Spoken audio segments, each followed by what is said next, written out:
Namaste, beautiful yogis. I'm back with Ryugen Watanabe Osho. As I promised, I brought your questions to him and I will ask your questions today. I'm thankful, Osho, for you having us today. Alright, so let's start with the questions. I'm going to ask you a few personal questions first. What is your What is your daily routine? My daily routine.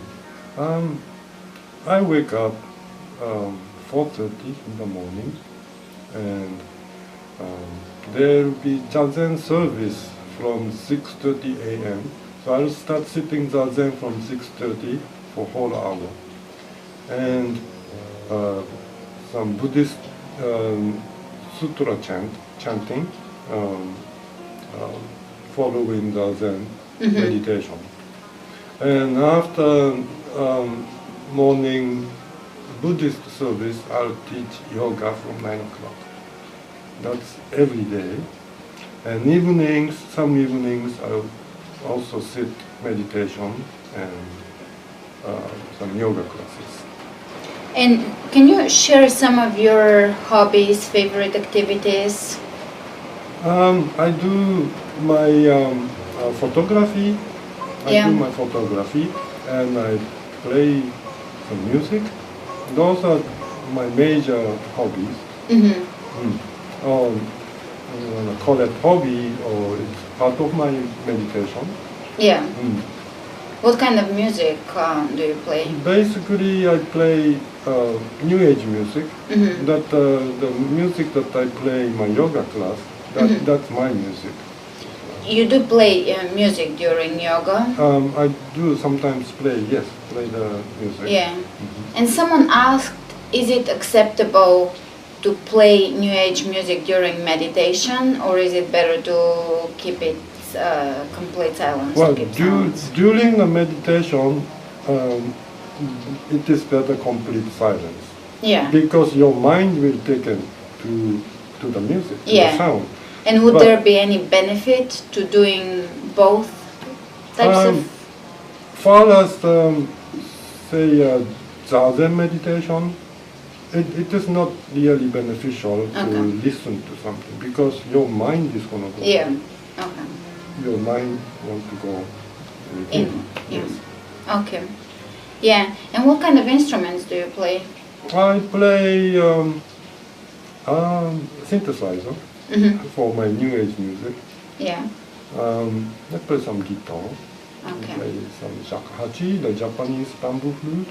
Oh, wow. Okay. Maybe in the future you can show us some of your music.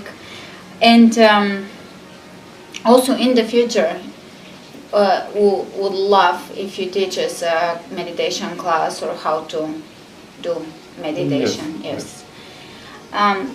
Can you explain the stages of meditation, of Zazen or of meditation? Basically, first is setting up for meditation, then how you withdraw your senses, or in that sense. Basically, the stage of meditation? The different level or stages of the practice. Okay. Like I mentioned last time, there is a certain technique in order to sit Zazen. But basically, Zazen meditation is just to sit. Yeah. So nothing difficult. All you have to do is just to sit. Yeah. But it is difficult just to sit because your thought is coming in. So there is certain techniques, like I mentioned last time, which is the like a Sucitto practice, counting breath. Yeah. That kind of techniques. So is this something a complete beginner, someone that has never done meditation? Is this something that a complete beginner can do? Counting breath? Yes, that is. It is easier to start with counting breath. It is, as you know, it's so difficult just to sit without any thought. Yeah. So there are certain aids to that. And what type of music do you listen to? Basically, since I was young, I like blues and rock and roll. Okay. What are your favorite bands? Jimi Hendrix. Okay, cool. Actually, last time I forgot to ask you you mentioned about your diet that it was rice, mostly rice and miso soup, but what are some of the vegetable dishes? Basically, all the vegetable dishes. Yeah. And some Japanese food that I cook myself. Like which vegetables and how do you prepare them? There's things called nimono in Japanese, which is like certain vegetables like daikon and carrots, and potato, and all that you cook together with it. Okay, with soy sauce. And soy sauce. Okay, the basic of Japanese food, Japanese cooking, basically contains soy sauce, sake, and sugar. Well, sugar, some sweetener, and some broth, the soup stock. So even the miso, when you make a miso soup, first you use like mushroom or like a seaweed to make a broth, soup stock, and then you add vegetable and miso. Okay. And one more food question or recipe question. One time when we were here for, I think, New Year's, there was a sweet rice with coconut milk. Do you remember that? Coconut. Oh, I think that was some of my students. Oh, okay. Wrote it. Okay. It was sweet rice with coconut milk and something, and a sweetener. Okay, so next question. How does Buddhism define living things? Are vegetables living things as well? If so, why is it better to eat them as opposed to eating animal meat? Are plants less important than the life of an animal? No, it's not what is less important or this is more important than this. It's not that. Everything in the universe, in this world, has its place, its own place. And the living thing especially has a different level of evolution. Certainly human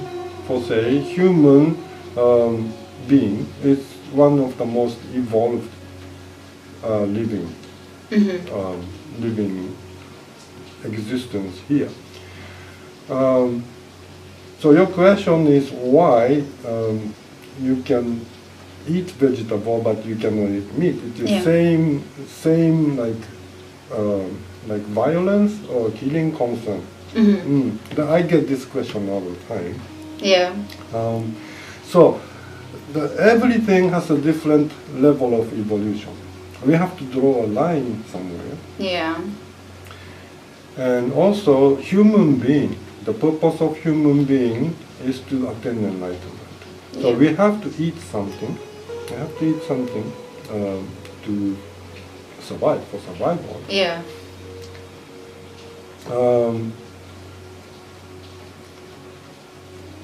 Everything, the evolution is different. The God is provide us something to eat, which is vegetable. Grains, rice, and all those things.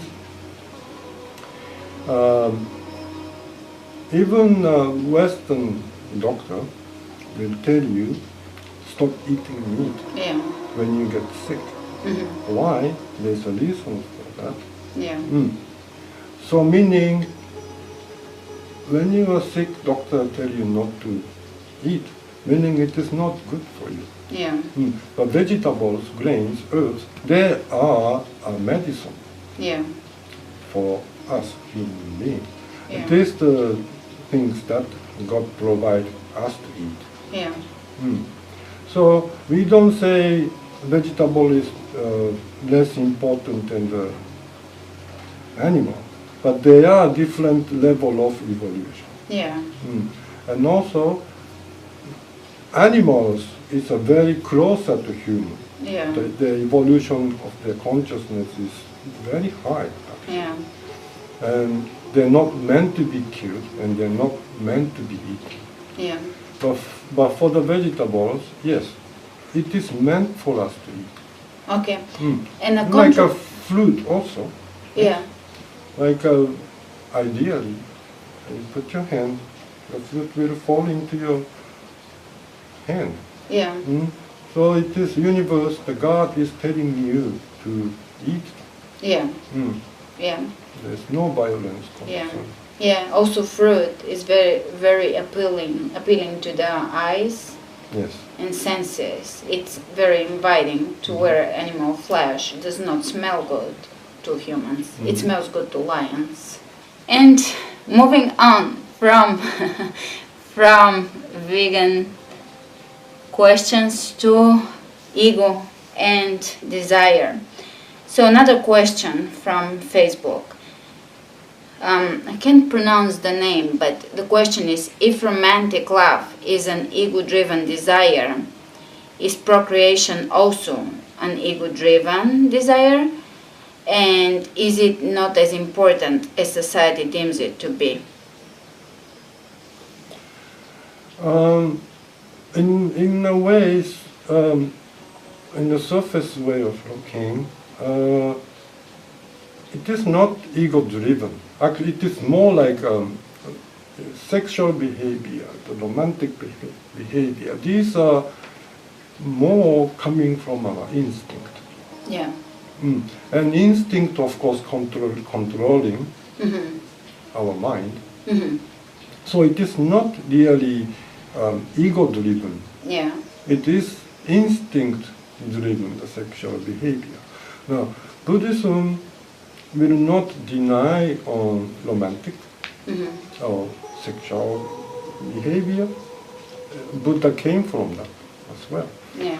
And the teaching, Buddha teaching is about non-attachment. So he doesn't say it's bad, but he said if you are a practitioner, if you are a seeker of enlightenment, better not do that. Yeah. Away from that, so that you have no attachment. Yeah. Since like a monk's practice is to attain enlightenment, which is to detach from everything in order for you to attain enlightenment. Therefore, it is better not to have those behaviors. But if a person, to expand on the question, if a person has children or a child, could they attain enlightenment? Yes, you can. What is, again, attain enlightenment? It is simply start from no attachment, detach from things, so that your consciousness, your mind will not pull to that, that dimension. In Buddhism, Buddha himself, he separated his sangha, his community, into lay person, and also to the monastic monks, and regular non-monks will have a different type of practice. Of course, monks, if you take a vow to practice as a monk, you don't do none of that, none of those things. Simply not to attach to it. Yeah. But then, for the lay person, that is a normal thing to do. It is a natural things to do.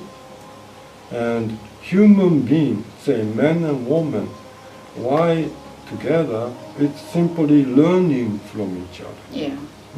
So all of the behavior will teach you. It is one of the most difficult, actually, practice, men and women, the marriage practice.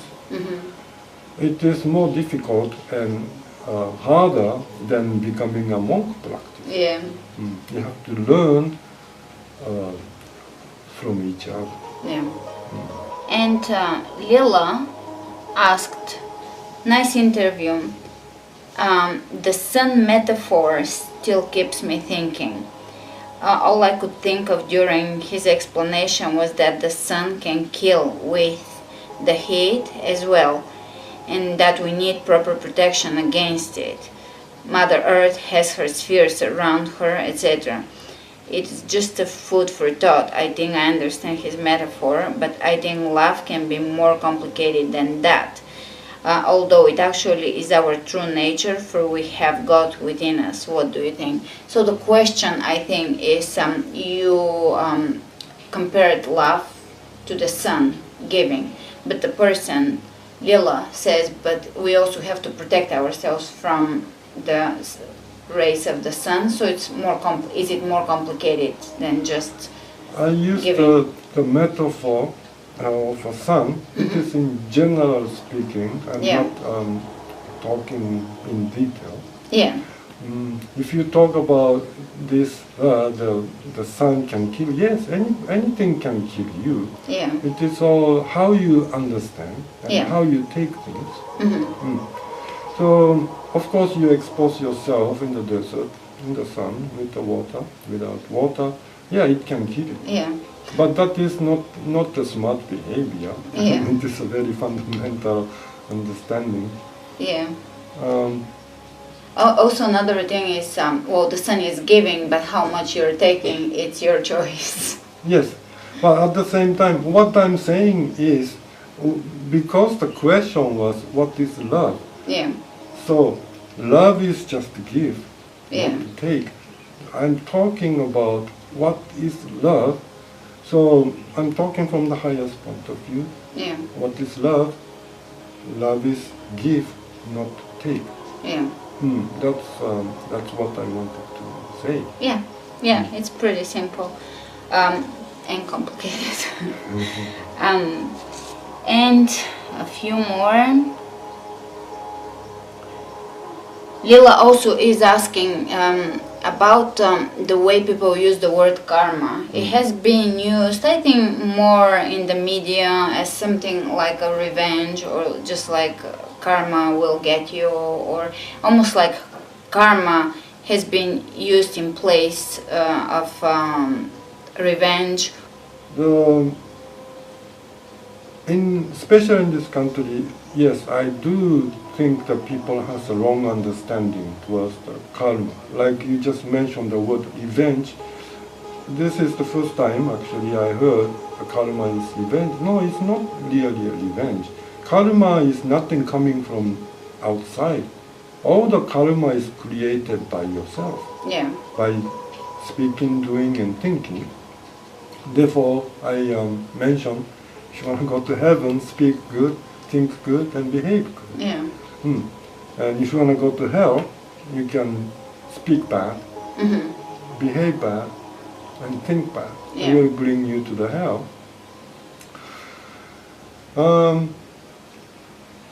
The karma is, again, it's all your behavior. So it is not really a fate, but you can even say it's a fate that created by yourself. Yeah. So it's nothing coming from outside, and it is not a bad concept. It's not a bad energy concept, because there is such a thing called good karma.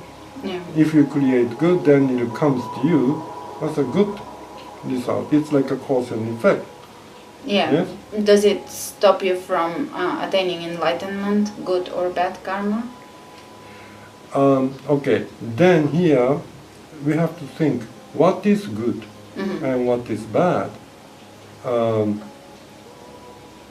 In general, bad and good, yes. But then good and bad, it's also matter of how you understand it, how you take it. Yeah. Certain things good for certain people, but it could be bad thing for, at the same time, for another person. Yeah. So in that way, there's no such thing as good or bad. Yeah. It's all coming from your understanding, how you understand, how you take it. Yeah. And also another question, are there stages of enlightenment? Do you ever attain enlightenment, or is it not a process that continues? Once you get to one level, there isn't the next. Okay, what is the meaning of enlightenment? Again, the enlightenment is simply self-realization. Yeah. To realize your eternal self. That is the enlightenment. So, in a way, there is no stage of enlightenment. So, once you attain it, isn't there something beyond that? No, once you attain enlightenment, that's going to be it. That's it. Okay. And this is a little different direction. What is the Buddhist opinion of individuals born with disabilities? My life's work is serving children with severe disabilities, and my opinion is that they are closer to enlightenment and that they choose this difficult incarnation to be teachers of compassion. It can be, it's possible in that way, but again, the karma, this disability, all that, you born with that, again, it's nothing here is coming from somewhere else. Everything is coming from you. So, if you're born with a disabled, that is the person's individual karma to be in that situation. That doesn't mean that the person is bad. But any suffering you have, it's coming from your karma. Yeah. And now, that doesn't mean that the people who born normally, that doesn't mean the person is a bad. He has the karma to learn in certain dimension. Yeah, but also there is this concept, or my understanding, that certain, whatever we consider angels or more evolved beings, choose to maybe sacrifice themselves in order to teach other people compassion. So basically, they don't have the lessons. They are not learning lessons. They just incarnate in a body that will be suffering to other people, but to them this is self-sacrifice so they can teach, say, their parents compassion. So say a baby is born with disabilities, and this baby is an evolved being, and he or she chooses to sacrifice himself in order to teach the parents compassion.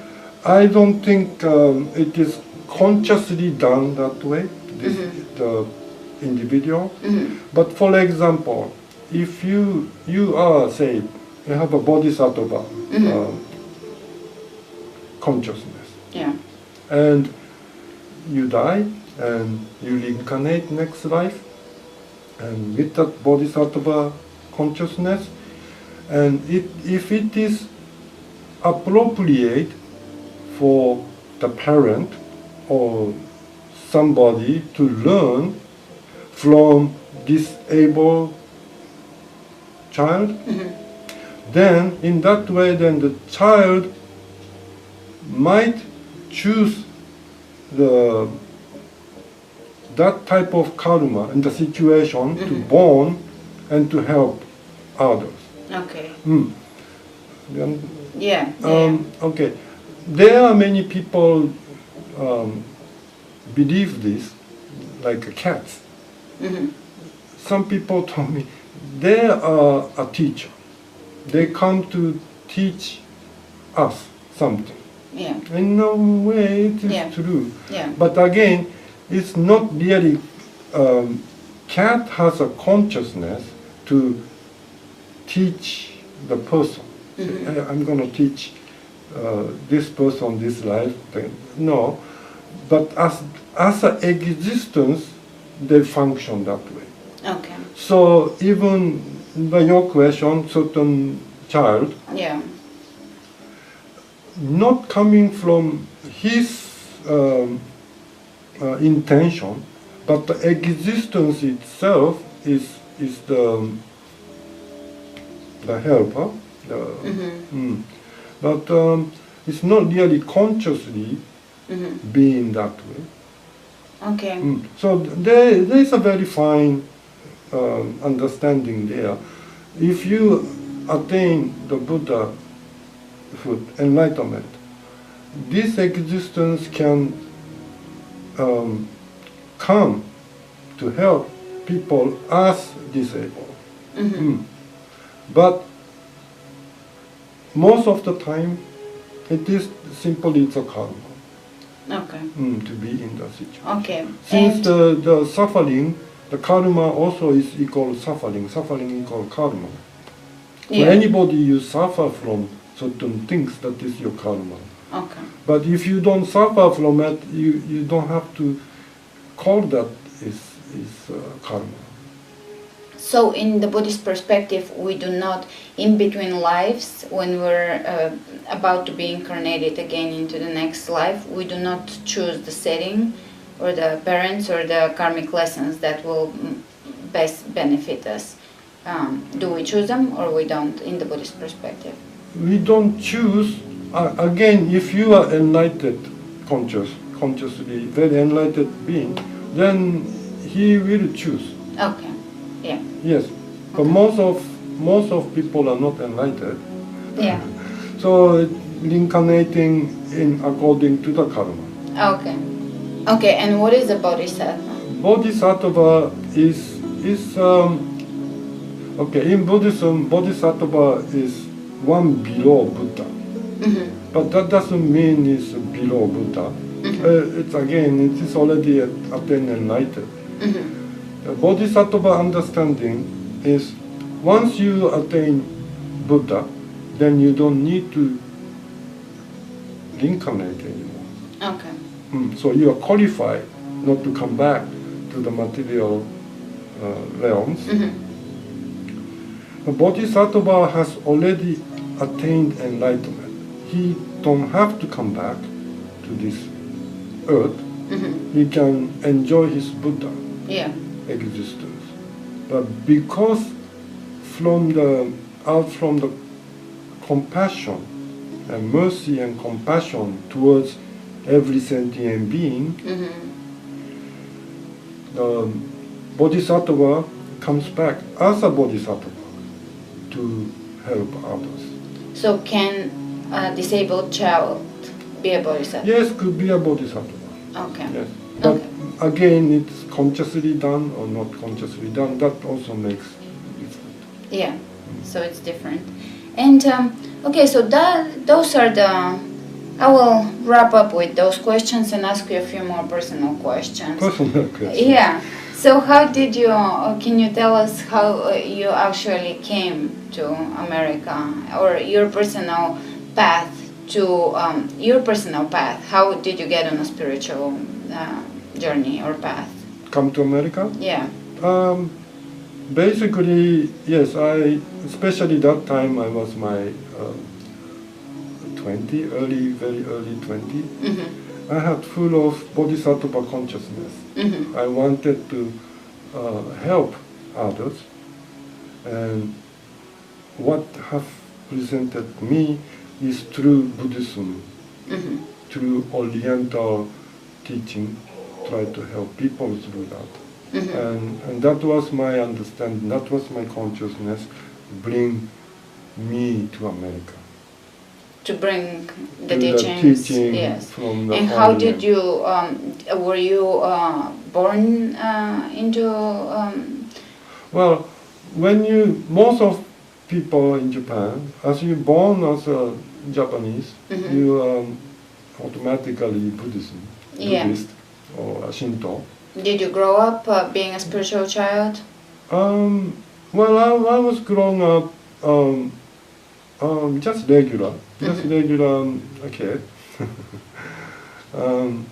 But yes, I did have a lot of interest in Oriental philosophy, martial art, things like this. What kind of martial arts did I you used to practice Goju style, karate.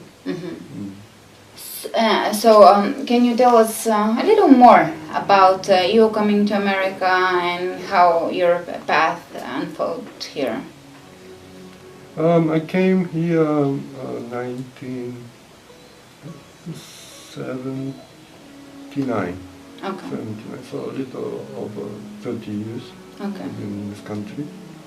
And again, I just wanted to, well, whatever I see was miserable, both in Japan or here, I wanted to do something about it. Okay.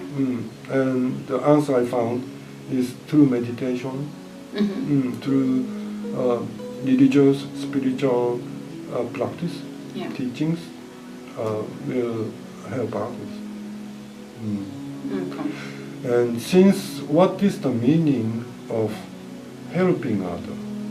It's not helping others by giving money to the poor or helping, no, that is also helping, but the real meaning of helping here is to lead people into enlightenment.